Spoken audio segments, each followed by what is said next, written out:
शिव पुराण रुद्र संहिता 8वां अध्याय। यहाँ पे हम 8वां अध्याय की चर्चा करेंगे। ब्रह्मा विष्णु को भगवान शिव के जब दर्शन हुए तो क्या क्या हुआ। ब्रह्मा जी बोले, मुनि श्रेष्ठ नारद, हम दोनों देवता घमंड को भूलकर निरंतर भगवान शिव का स्मरण करने लगे। हमारे मन में ज्योतिर्लिंग के रूप के प्रकट परमेश्वर के वास्तविक रूप का दर्शन करने की इच्छा और प्रबल हो गई। शिव शंकर गरीबों के प्रतिपालक, अहंकारियों के गर्व को चूर करने वाले और सबके अविनाशी प्रभु हैं। वे हम पर दया करते हुए हमारी उपासना से प्रसन्न हो गए। उस समय वहाँ उन सुरेश्वर ने ओम नाद स्पष्ट रूप से सुनाई देता था। उस नाद के विषय में मैं और विष्णु जी दोनों यही सोच रहे थे कि यह कहाँ से सुनाई पड़ रहा है। उन्होंने लिंग के दक्षिण भाग में सनातन आदिवर्ण आकार का दर्शन किया, उत्तर भाग में उकार का, मध्य भाग में मकार का और अंत में ओम नाद का साक्षात दर्शन एवं अनुभव किया। दक्षिण भाग में प्रकट हुए आकार का सूर्यमंडल के समान तेजोमय रूप देखकर जब उन्होंने उत्तर भाग में देखा तो वह अग्नि के समान दीप्तिशाली दिखाई दिया। तत्पश्चात ओम को देखकर जो सूर्य और चंद्रमंडल की भांति उपस्थित थे, जिनके रूप एवं अंत का कुछ पता नहीं था, तथा सत्य, आनंद और अमृत स्वरूप पर ब्रह्म परायण ही दृष्टिगोचर हो रहा था। परंतु यह कहाँ से प्रकट हुआ है, इस अग्नि स्तंभ की उत्पत्ति कहाँ से हुई है, यह श्री हरि सोचने लगे तथा इसकी परीक्षा लेने के संबंध में विचार करने लगे। तब श्री हरि ने भगवान शिव का चिंतन करते हुए वेद और शब्द के आवेश से युक्त हो अनुपम अग्नि स्तंभ के नीचे जाने का निर्णय लिया। मैं और विष्णु जी विश्वात्मा शिव का चिंतन करते रहते थे। तभी वहाँ एक ऋषि प्रकट हुए।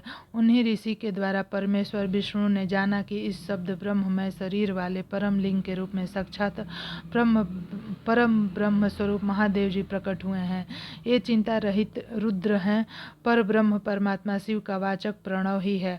वह एक सत्य परम कारण आनंद आकृति परमात्मा और पर ब्रह्म है। प्रणव के पहले अक्षर आकार से जगत के बीजभूत अर्थात ब्रह्म जी का बोध होता है। दूसरे अक्षर उकार से सभी के कारण श्री हरि विष्णु का बोध होता है। तीसरा अक्षर मकार से भगवान शिव का ज्ञान होता है। अकार सृष्टिकर्ता, उकार मोह में डालने वाला और मकार नित्य अनुग्रह करने वाला है।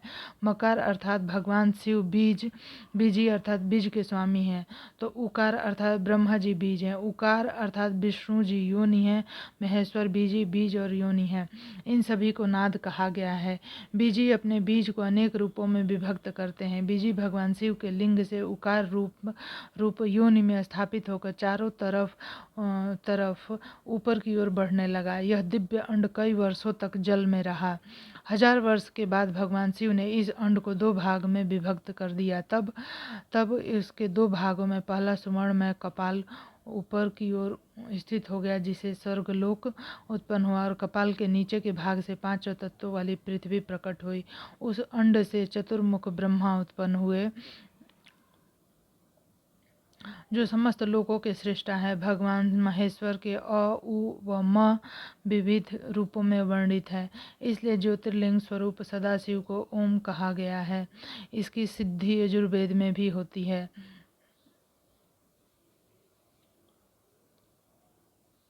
देवेश्वर शिव को जानकर विष्णु जी ने शक्ति संभूत मंत्रों द्वारा उत्तम महान और बुद्धि से शोभित भगवान शिव की स्तुति करनी शुरू कर दी। इसी समय मैंने और विश्वपालक भगवान विष्णु ने एक अद्भुत व सुंदर रूप देखा, जिसके 5 मुख, 10 भुजाएं, कपूर के समान गौर वर्ण, परम कांति में अनेक विभूषणों से विभूषित, महान उदार, महावीर्यवान और महापुरुषों के लक्षणों से युक्त था, जिसके दर्शन पाकर मैं और विष्णु जी धन्य हो गए।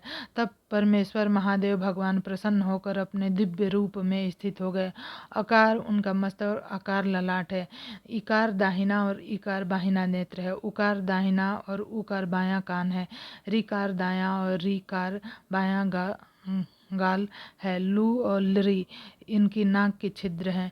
एकार और ऐकार दोनों ओठ हैं। ओकार और औकार उनकी दोनों दंत पंक्तियां हैं। अंग और अह देवाधिदेव शिव के तालु हैं। क आदि 5 अक्षर जिनके दाहिने 5 हाथ हैं, और च आदि 5 बाएं 5 हाथ हैं। त और ट से शुरू 5 अक्षर उनके पैर हैं। पकार पेट है। फकार दाहिना और बकार बायां पार्श्व भाग है। भकार कंधा, मकार हृदय, हकार नाभि। य से स तक के साक्षात अक्षर 7 धातुएं हैं जिनसे भगवान शिव का शरीर बना है। इस प्रकार भगवान महादेव और भगवती उमा के दर्शन कर हम दोनों कृतार्थ हो गए। हमने उनके चरणों में प्रणाम किया। तब हमें 5 कलाओं से उक्त उकार जनित मंत्र का साक्षात्कार हुआ। तत्पश्चात महादेव जी ओम तत्वमसि महावाक्य दृष्टिगोचर हुआ, जो परम उत्तम मंत्र रूप है। इसके बाद धर्म अर्थ का साधक बुद्धि स्वरूप 24 अक्षरीय गायत्री मंत्र प्रकट हुआ, जो पुरुषार्थ रूपी फल देने वाला है। तत्पश्चात मृत्युंजय मंत्र, फिर पंचाक्षर मंत्र तथा दक्षिणामूर्ति व चिंतामणि का साक्षात्कार हुआ। इन 5 मंत्रों को विष्णु भगवान ने ग्रहण कर जपना आरंभ किया। ईशो के मुकुटमणि ईशान है, जो पूरा तत्व पुरुष है, हृदय को प्रिय लगने वाले, जिनके चरण सुंदर हैं, जो सांप का आभूषण के रूप में धारण करते हैं, जिनके पैर व नेत्र सभी ओर हैं, जो मुझे ब्रह्मा के अधिपति, कल्याणकारी और सृष्टि पालन एवं संहार करने वाले हैं। उन वरदायक शिव की मेरे साथ भगवान विष्णु ने प्रिय वचनों द्वारा संतुष्ट चित्त से स्तुति की। 9वां अध्याय। देवी उमा भगवान शिव का प्राकट्य एवं उपदेश देना। ब्रह्मा जी बोले, नारद भगवान विष्णु द्वारा की गई अपनी स्तुति सुनकर कल्याणमयी शिव बहुत प्रसन्न हुए और देवी उमा सहित वहां प्रकट हो गए। भगवान शिव के 5 मुख थे और हर मुख में 3-3 नेत्र थे। मस्तक में चंद्रमा, सिर पर जटा और संपूर्ण अंगों में विभूति लगा रखी थी। 10 भुजाओं वाले, गले में नीलकंठ आभूषण से विभूषित और माथे पर भस्म का त्रिपुंड लगाए थे। उनका यह रूप मन को मोहित करने वाला और परम आनंदमयी था। महादेव जी के साथ भगवती उमा ने भी हमें दर्शन दिए। उनको देखकर मैंने और विष्णु जी ने पुनः उनकी स्तुति करनी शुरू कर दी। तब पापों का नाश करने वाले तथा अपने भक्तों पर सदा कृपा दृष्टि रखने वाले महेश्वर ने मुझे और भगवान विष्णु को सांस से भेद का उपदेश दिया। तत्पश्चात उन्होंने हमें गुप्त ज्ञान दिए प्रदान किया। वेद का ज्ञान प्राप्त कर कृतार्थ हुए विष्णु जी और मैं भगवान शिव और देवी के सामने अपने दोनों हाथ जोड़कर नमस्कार किया तथा प्रार्थना की। विष्णु जी ने पूछा, हे देव, आप किस प्रकार प्रसन्न होते हैं तथा किस प्रकार आपकी पूजा और ध्यान करना चाहिए? कृपा कर हमें इसके बारे में बताएं तथा सदुपदेश देकर धन्य करें। ब्रह्मा जी कहते हैं, नारद, इस प्रकार श्री हरि की यह बात सुनकर अत्यंत प्रसन्न हुए कृपा निधि शिव ने प्रीतिपूर्वक यह बात की। श्री शिव बोले, मैं तुम दोनों की भक्ति भाव से प्रसन्न हूँ। मेरे इसी रूप का पूजन व चिंतन करना चाहिए। तुम दोनों महाबली हो, मेरे दाएं बाएं अंगों से तुम प्रकट हो। लोक पिता ब्रह्मा मेरे दाहिने पार्श्व में और पालनहार विष्णु मेरे बाएं पार्श्व में प्रकट हुए हैं। मैं तुम पर भांति भांति प्रसन्न हूँ और तुम्हें मनवांछित फल देता हूँ। तुम दोनों की भक्ति सुदृढ़ हो। मेरी आज्ञा का पालन करते हुए ब्रह्मा जी आप जगत की रचना करें तथा विष्णु जी आप इस जगत का पालन करें। भगवान विष्णु बोले, प्रभु, यदि आपके हृदय में हमारी भक्ति से प्रीति उत्पन्न हुई है और आप हम पर प्रसन्न होकर हमें वर देना चाहते हैं, तो हम यही वर मांगते हैं कि हमारे हृदय में सदैव आपकी अनन्य और अविचल भक्ति बनी रहे। ब्रह्मा जी बोले, नारद, विष्णु जी की यह बात सुनकर भगवान शंकर प्रसन्न हुए। तब हमने दोनों हाथ जोड़कर उन्हें प्रणाम किया। शिव जी कहते हैं, मैं सृष्टि पालन और संहार का करता हूँ। मेरा स्वरूप सगुण और निर्गुण है। मैं ही सच्चिदानंद निर्विकार पर ब्रह्म परमात्मा हूँ। सृष्टि की रचना, रक्षा और प्रलय रूप गुणों के कारण मैं ही ब्रह्मा विष्णु रुद्र नाम धारण कर तीनों रूपों में विभक्त हुआ हूँ। मैं भक्त वत्सल हूँ, भक्तों की प्रार्थना को सदैव पूरी करता हूँ। मेरे इसी अंश से रुद्र की उत्पत्ति होगी। पूजा की विधि विधान की दृष्टि से हमें कोई अंतर नहीं होगा। विष्णु, ब्रह्मा और रुद्र तीनों एक रूप होंगे, इसमें भेद नहीं है। इसमें जो भेद मानेगा वह घोर नरक को भोगेगा। मेरा शिव रूप सनातन है तथा सभी का मूलभूत रूप है। यह सत्य ज्ञान अनंत ब्रह्म है। ऐसा जानकर मेरे यथार्थ स्वरूप का दर्शन करना चाहिए। मैं स्वयं ब्रह्मा जी की भ्रुकुटी से प्रकट होऊंगा। ब्रह्मा जी, आप सृष्टि के निर्माता बनो। श्री हरि विष्णु इसका पालन करें तथा मेरे अंश से प्रकट होने वाले रुद्र प्रलय करने वाले हैं। उमा नाम से विख्यात परमेश्वरी प्रकृति देवी है। इन्हीं की शक्ति भूता भाग देवी सरस्वती ब्रह्मा जी की अर्धांगिनी होंगी और दूसरी देवी जो प्रकृति देवी से उत्पन्न होंगी, लक्ष्मी रूप में विष्णु जी की शोभा बढ़ाएंगी तथा काली नाम से जो तीसरी शक्ति उत्पन्न हुई वह मेरे अंशभूत रुद्रदेव को प्राप्त होंगी। कार्य सिद्धि के लिए जो ज्योति रूप में प्रकट होंगी उनका कार्य सृष्टि, पालन और संहार का संपादन है। मैं ही सृष्टि, पालन और संहार करने वाले रज आदि तीनों गुणों द्वारा ब्रह्मा विष्णु रुद्र नामों से प्रसिद्ध हूँ। तीन गुणों में प्रकट होता हूँ। तीनों लोकों का पालन करने वाले श्री हरि अपने भीतर तमोगुण और बाहर सतोगुण धारण करते हैं। त्रिलोक का संहार करने वाले रुद्रदेव भीतर सतगुण और बाहर तमोगुण धारण करते हैं तथा त्रिभुवन की सृष्टि करने वाले ब्रह्मा जी बाहर और भीतर से रजोगुणी हैं।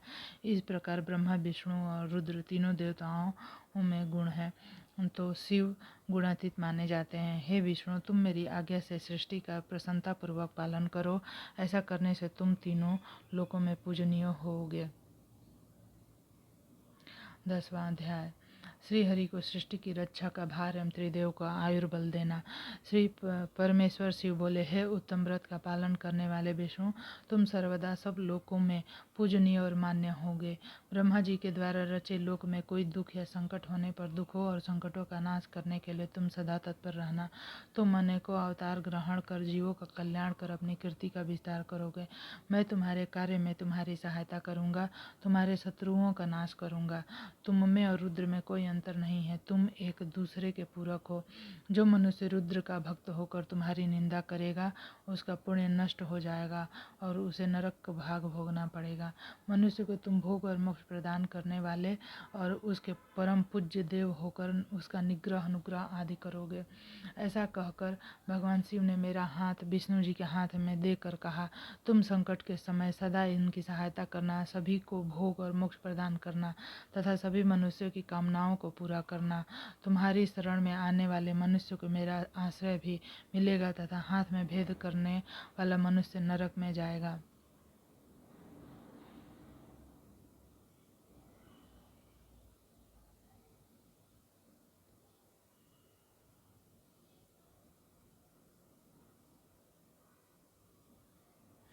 ब्रह्मा जी कहते हैं, देवर्षि नारद, भगवान शिव का यह वचन सुनकर मैंने और भगवान विष्णु ने महादेव जी को प्रणाम कर धीरे से कहा, हे करुणा निधि भगवान शंकर, मैं आपकी आज्ञा मानकर सब कार्य करूंगा। मेरा जो भक्त आपकी निंदा करे उसे आप नरक प्रदान करें। आपका भक्त मुझे अत्यंत प्रिय है। महादेव जी बोले, आप ब्रह्मा, विष्णु और रुद्र के आयुर्बल को सुनो। 4000 युग का ब्रह्मा का एक दिन होता है और 4000 युग की एक रात होती है। 30 दिन का एक महीना और 12 महीनों का एक वर्ष होता है। इस प्रकार के वर्ष प्रणाम से ब्रह्मा की 100 वर्ष की आयु होती है और ब्रह्मा का एक वर्ष विष्णु का एक दिन होता है। वह भी इसी प्रकार से 100 वर्ष जिएंगे और विष्णु का एक वर्ष रुद्र के एक दिन के बराबर होता है और वह भी इसी क्रम से 100 वर्ष तक स्थित रहेंगे। तब शिव के मुख से एक ऐसा श्वास प्रकट होगा जिसमें उनके 21,600 दिन और रात होते हैं।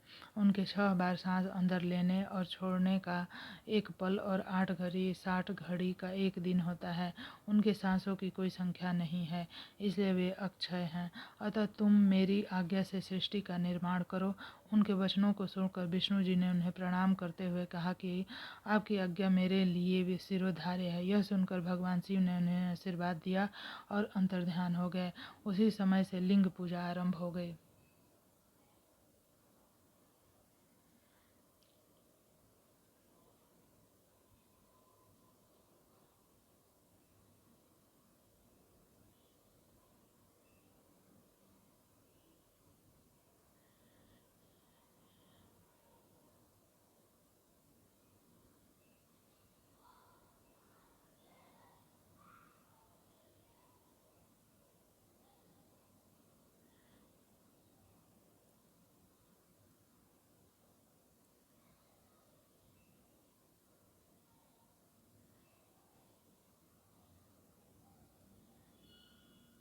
शिव पूजन की विधि तथा फल प्राप्ति। ऋषि बोले, हे सूत जी, अब आप हम पर कृपा कर हमें ब्रह्मा जी व नारद के संवादों के अनुसार शिव पूजन की विधि बताइए, जिसे भगवान शिव प्रसन्न होते हैं। ब्राह्मण, क्षत्रिय, वैश्य, शूद्र आदि चारों वर्णों को शिव पूजन किस प्रकार करना चाहिए? आपने व्यास जी के मुख से जो सुना, कृपा हमें भी बताइए। महर्षि के वचन सुनकर सूत जी ने ऋषियों द्वारा पूछे गए प्रश्नों का उत्तर देते हुए कहना आरंभ किया। सूत जी बोले, हे मुनीश्वर, जैसा आपने पूछा है वह बड़े रहस्य की बात है। मैंने इसे जैसा सुना है उसे मैं अपनी बुद्धि के अनुसार आपको सुना रहा हूँ। पूर्व काल में व्यास जी ने सनत कुमार जी से यह प्रश्न किया था, फिर उपमन्यु जी ने भी इसे सुना था और इसे भगवान श्री कृष्ण को सुनाया था। वही सब मैं अब ब्रह्म नारद संवाद के रूप में आपको बता रहा हूँ। ब्रह्मा जी ने कहा, भगवान शिव की भक्ति सुखमय, निर्मल एवं सनातन रूप है तथा समस्त मनोवांछित फलों को देने वाली है। यह दरिद्रता, रोग, दुख तथा शत्रु द्वारा दी गई पीड़ा का नाश करने वाली है। जब तक मनुष्य भगवान शिव का पूजन नहीं करता और उनकी शरण में नहीं जाता, तब तक ही उसे दरिद्रता, दुख, रोग, शत्रु जनित पीड़ा, ये चारों प्रकार के पाप दुखी करते हैं। भगवान शिव की पूजा करते ही ये दुख समाप्त हो जाते हैं और अक्षय सुखों की प्राप्ति होती है।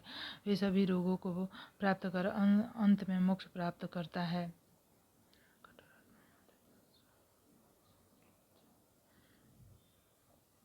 शिव जी का पूजन करने वालों को धन, संतान, सुख की प्राप्ति होती है। ब्राह्मण, क्षत्रिय, वैश्य और शूद्रों को सभी कामनाओं तथा प्रयोजनों की सिद्धि के लिए विधि अनुसार पूजा उपासना करनी चाहिए। ब्रह्म मुहूर्त में उठकर गुरु तथा शिव का स्मरण करके तीर्थों का चिंतन एवं भगवान विष्णु का ध्यान करें। फिर मेरा स्मरण चिंतन करके स्तोत्र पाठ पूर्वक शंकर जी का विधि पूर्वक नाम लें। तत्पश्चात उठकर शौच क्रिया करने के लिए दक्षिण दिशा में जाएं तथा मल मूत्र त्याग करें।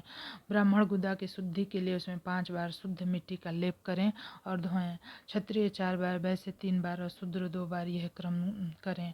तत्पश्चात बाएं हाथ में 10 बार और दोनों हाथों में 7 बार मिट्टी लगाकर धोएं। प्रत्येक पैर में 3-3 बार मिट्टी लगाएं। स्त्रियों को इसी प्रकार क्रम करते हुए शुद्ध मिट्टी से हाथ पैर धोने चाहिए। ब्राह्मण को 12 अंगुली, क्षत्रिय को 11, वैश्य को 10 और शूद्र को 9 अंगुली की दातुन करनी चाहिए। षष्ठी, अमावस्या, नवमी, व्रत के दिन, सूर्यास्त के समय, रविवार, श्राद्ध के दिन दातुन न करे। दातुन के पश्चात जलाशय में जाकर स्नान करे तथा विशेष देश काल आने पर मंत्रोच्चार पूर्वक स्नान करें। फिर एकांत स्थान पर बैठकर विधि पूर्वक स्नान करें तथा इसके उपरांत विधि विधान से शिव पूजन का कार्य आरंभ करें। तदुपरांत मन को स्थिर करके पूजा गृह में प्रवेश करें तथा आसन पर बैठें। सर्वप्रथम गणेश जी का पूजन करें। उसके उपरांत शिव जी की स्थापना करें। 3 बार आचमन कर 3 प्रणाम करते समय त्रिनेत्रधारी शिव का ध्यान करें। महादेव जी के 5 मुख, 10 भुजाएं और जिनके स्फटिक के समान उज्ज्वल कांति है, सब प्रकार के आभूषण उनके श्रीअंगों में विभूषित करते हैं और वे बाघंबर बांधे हुए हैं। फिर प्रणव मंत्र अर्थात ओंकार से शिव जी की पूजन आरंभ करें।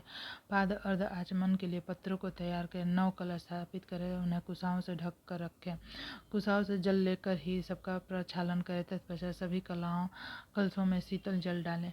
खस और चंदन को पादपत्र में रखें। चमेली के फूल, शीतल चीनी, कपूर, बड़ की जड़ तथा तमाल का चूर्ण बना लें और आचमनी के पत्र में डालें। इलायची और चंदन को भी सभी पत्रों में डालें। देवाधिदेव महादेव जी के सामने नंदीश्वर का पूजन करें। गंध, धूप, दीपों द्वारा भगवान शिव की आराधना आरंभ करें।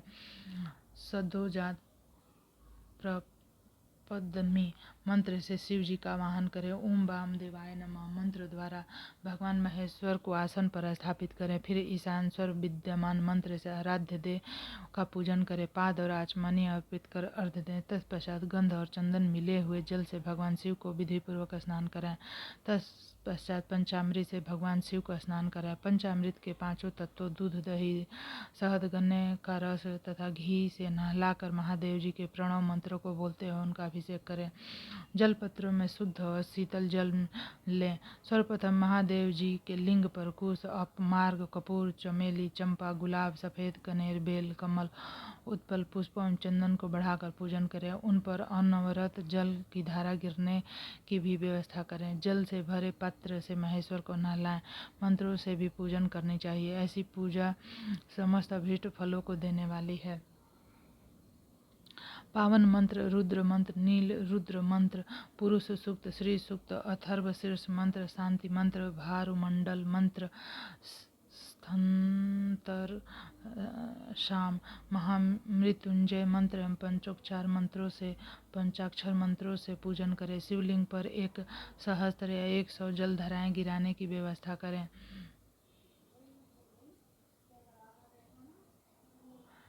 स्फटिक के समान निर्मल, अविनाशी, सर्वलोकमय परम देव जो आरंभ और अंत से ही हीन और रोगियों की औषधियों के समान है, जिन्हें शिव के नाम से पहचाना जाता है जो शिवलिंग के रूप में विख्यात है, उन भगवान शिव के मस्तक पर धूप, दीप, नैवेद्य और तांबुल आदि मंत्रों द्वारा अर्पित करें। अर्घ्य देकर भगवान शिव के चरणों में फूल अर्पित करें। फिर महेश्वर को प्रणाम कर आत्मा से शिव जी की आराधना करें और प्रार्थना करते समय हाथ में फूल लें। भगवान शिव से क्षमा याचना करते हुए कहें, हे कल्याणकारी शिव, मैंने अनजाने में अथवा जानबूझकर जो जब तक पूजा आदि सत्कर्म किए हों, आपकी कृपा से वे सफल हों।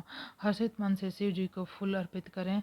स्वस्ति वाचन कर उन अनेक आशीर्वाद ग्रहण करें। भगवान शिव से प्रार्थना करें कि प्रत्येक जन्म में मेरी शिव में भक्ति हो और शिव ही मेरे शरणागत हो।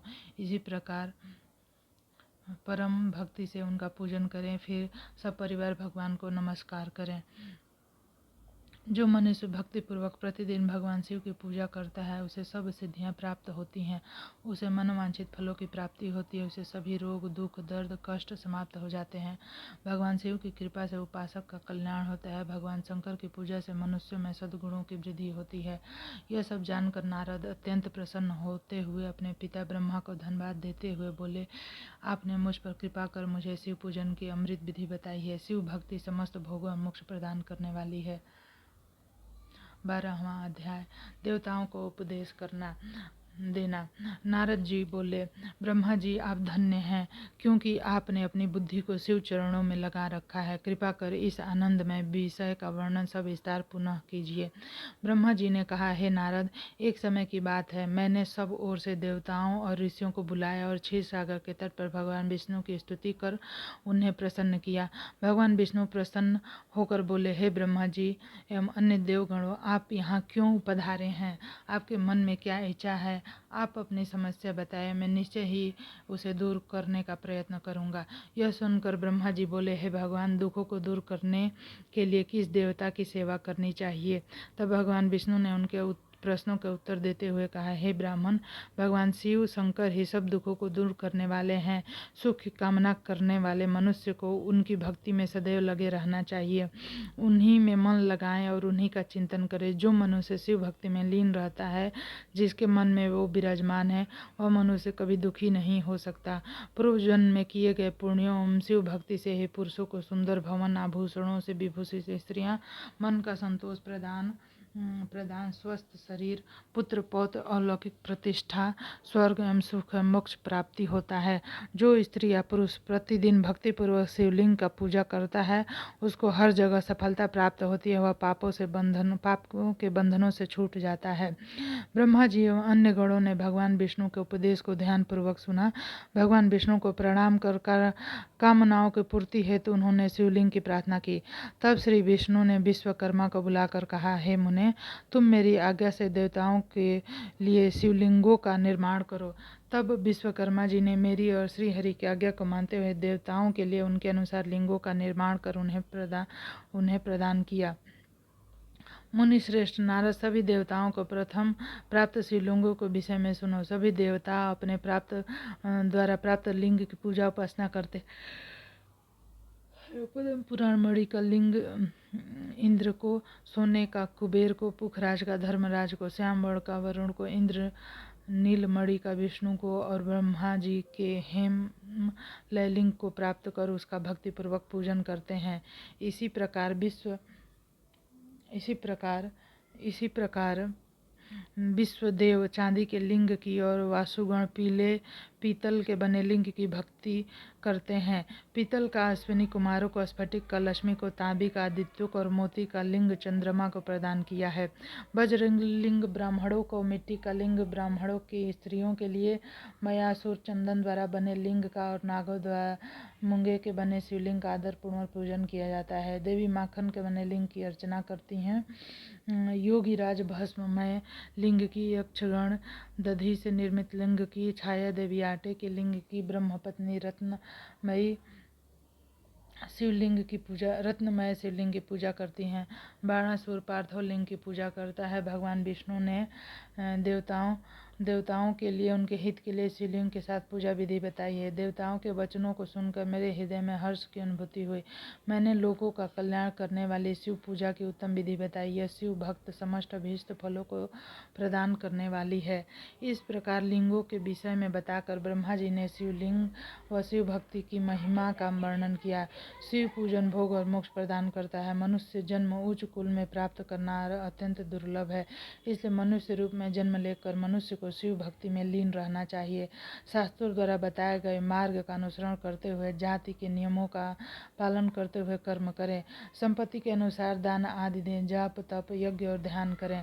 ध्यान के द्वारा ही परमात्मा का साक्षात्कार होता है। भगवान शंकर अपने भक्तों के लिए सदा उपलब्ध रहते हैं।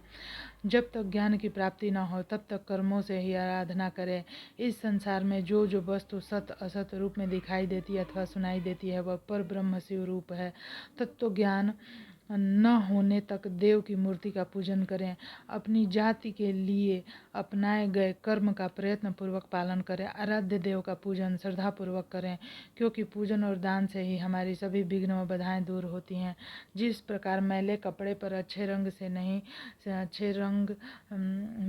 पर रंग अच्छे से नहीं चढ़ता, परंतु साफ कपड़े पर अच्छी तरह से चढ़ जाता है, उसी प्रकार देवताओं की पूजा अर्चना से मनुष्य का शरीर पूर्णतया निर्मल हो जाता है। उस पर ज्ञान का रंग चढ़ता है और वह भेदभाव आदि बंधनों से छूट जाता है। बंधनों से छूटने पर उसके सभी दुख दर्द समाप्त हो जाते हैं। मोह माया से मुक्त मनुष्य शिव पद प्राप्त कर लेता है। मनुष्य जब तक गृहस्थ आश्रम में रहे तब तक सभी देवताओं में श्रेष्ठ भगवान शंकर की मूर्ति का प्रेम पूर्वक पूजन करें। भगवान शंकर ही सभी देवताओं के मूल है। उनकी पूजा से बढ़कर कुछ भी नहीं है। जिस प्रकार वृक्ष की जड़ में पानी से सींचने पर जड़ एवं शाखाएं सभी तृप्त हो जाती है, उसी प्रकार भगवान शिव की भक्ति है। अतः मनवांछित फलों की प्राप्ति के लिए शिव की पूजा करनी चाहिए। अभीष्ट फलों की प्राप्ति तथा सिद्धि के लिए समस्त प्राणियों को सदैव लोक कल्याणकारी भगवान शिव का पूजन करना चाहिए। 13वां अध्याय शिव पूजन की श्रेष्ठ विधि। ब्रह्मा जी कहते हैं, हे नारद, अब मैं शिव पूजन की सर्वोत्तम विधि बताता हूँ। यह विधि समस्त अभीष्ट और सुखों को प्रदान करने वाली है। उस पासक ब्रह्म मुहूर्त में उठकर जगदम्बा पार्वती भगवान शिव का स्मरण करें। दोनों हाथ जोड़कर उनके सामने सिर झुकाकर भक्तिपूर्वक प्रार्थना करें। हे देवेश उठिए, हे त्रिलोकीनाथ उठिए, मेरे हृदय में निवास करने वाले देव उठिए, पूरे ब्रह्मांड का मंगल करिए। हे प्रभु, मैं धर्म अधर्म को नहीं जानता हूँ, आपकी प्रेरणा से ही मैं कार्य करता हूँ। फिर गुरु चरणों का ध्यान करते हुए कमरे से निकलकर शौच आदि से निवृत्त हो। मिट्टी और जल से देह को शुद्ध करें। दोनों हाथों और पैरों को धुलकर दातुन करें तो 16 बार जल की अंजलियों से मुंह को धोएं। यह कार्य सूर्योदय से पूर्व ही करें। हे देवताओं और ऋषियों, षष्ठी, प्रतिपदा, अमावस्या, नवमी और रविवार के दिन दातुन न करें। नदी अथवा घर में समय से स्नान करें। मनुष्य को देह और काल के विरुद्ध स्नान नहीं करना चाहिए। रविवार, श्राद्ध, संक्रांति, ग्रहण, महादान और उपवास वाले दिन गर्म जल में स्नान न करें। क्रम से वारों को देखकर ही तेल लगाएं। जो मनुष्य नियम पूर्वक रोज तेल लगाता है उसके लिए तेल लगाना किसी भी दिन दूषित नहीं है। सरसों के तेल से ग्रहण के दिन सरसों के तेल को ग्रहण के दिन प्रयोग में न लाएं। इसके उपरांत स्नान पूर्व या उत्तर की ओर मुख करके करें। स्नान के उपरांत स्वच्छ अर्थात धुले हुए वस्त्र को धारण करें। दूसरों को पहने हुए अथवा रात में सोए हुए अपने वस्त्रों को बिना धुले धारण न करें। स्नान के बाद पितरों एवं देवताओं को प्रसन्न करने हेतु तर्पण करें। उसके बाद धुले हुए वस्त्र धारण करें। आचमन करें। पूजा हेतु स्थान को गोबर आदि से लीप कर शुद्ध करें। वहाँ लकड़ी के आसन की व्यवस्था करें। ऐसा आसन अभीष्ट फल देने वाला होता है। उस आसन पर बिछाने के लिए मृग अर्थात हिरण की खाल की व्यवस्था करें। उस पर बैठकर भस्म से त्रिपुंड लगाएं। त्रिपुंड से जप तप तथा दान सफल होता है। त्रिपुंड लगाकर रुद्राक्ष धारण करें। तत्पश्चात मंत्रों का उच्चारण करते हुए आचमन करें। पूजा सामग्री को एकत्र करें। फिर जल, गंध और अक्षत से पात्र को दाहिने भाग में रखें। फिर गुरु की आज्ञा लेकर उनका ध्यान करते हुए सब परिवार शिव का पूजन करें। विघ्न विनाशक गणेश जी का बुद्धि सिद्धि सहित पूजन करें। ओम गणपते नमः का जाप करके उन्हें नमस्कार करें तथा क्षमा याचना करें। कार्तिकेय एवं गणेश जी का एक साथ पूजन करें तथा उन्हें बारंबार नमस्कार करें। फिर द्वार पर स्थित लंबोदर नामक द्वारपाल की पूजा करें। पूजा करें। तत्पश्चात भगवती देवी की पूजा करें। चंदन, कुमकुम, धूप, दीप और नैवेद्य से शिव जी का पूजन करें। प्रेम पूर्वक नमस्कार करें। अपने घर में मिट्टी, सोना, चांदी, धातु या किसी अन्य धातु की शिव प्रतिमा बनाएं। भक्ति पूर्वक शिव जी की पूजा कर उन्हें नमस्कार करें। मिट्टी का शिवलिंग बनाकर विधि पूर्वक उसकी उपासना करें तथा उसकी प्राण प्रतिष्ठा करें। घर में भी मंत्रोच्चार करते हुए पूजन करनी चाहिए। पूजा उत्तर की ओर मुख करके करनी चाहिए। आसन पर बैठकर गुरु को नमस्कार करें। आधे पत्ते से शिवलिंग पर जल चढ़ाएं। शांति मन से पूर्ण श्रद्धावान होकर महादेव जी का आवाहन इस प्रकार करें। जो कैलाश के शिखर पर निवास करते हैं, पार्वती देवी के पति हैं, जिनके स्वरूप का वर्णन शास्त्रों में है, जो समस्त देवताओं के लिए पूजित हैं, जिनके 5 मुख, 10 हाथ तथा प्रत्येक मुख पर 3-3 नेत्र हैं, जो सिर पर चंद्रमा का मुकुट और जटा धारण किए हुए हैं, जिनका रंग कपूर के समान है, जो बाघ की खाल बांधते हैं, जिनके गले में बासुकी नामक नाग लिपटा है, जो सभी मनुष्यों को शरण देते हैं, सभी भक्तगण जिनकी जय जयकार करते हैं, जिनका सभी वेद और शास्त्रों में गुणगान किया जाता है, ब्रह्मा विष्णु जिनकी स्तुति करते हैं, जो परम आनंद देने वाले तथा भक्त वत्सल हैं, ऐसे देवों के देव महादेव भगवान शिव जी का मैं आवाहन करता हूँ। इस प्रकार आवाहन करने के पश्चात उनका आसन स्थापित करें। आसन के बाद शिव जी को पाद अर्घ दें। पंचामृत के द्रव्य द्वारा शिवलिंग को स्नान कराएं। मंत्रों सहित द्रव्य अर्पित करें। स्नान के पश्चात सुगंधित चंदन का लेप करें तथा सुगंधित जल धारा से उनका अभिषेक करें।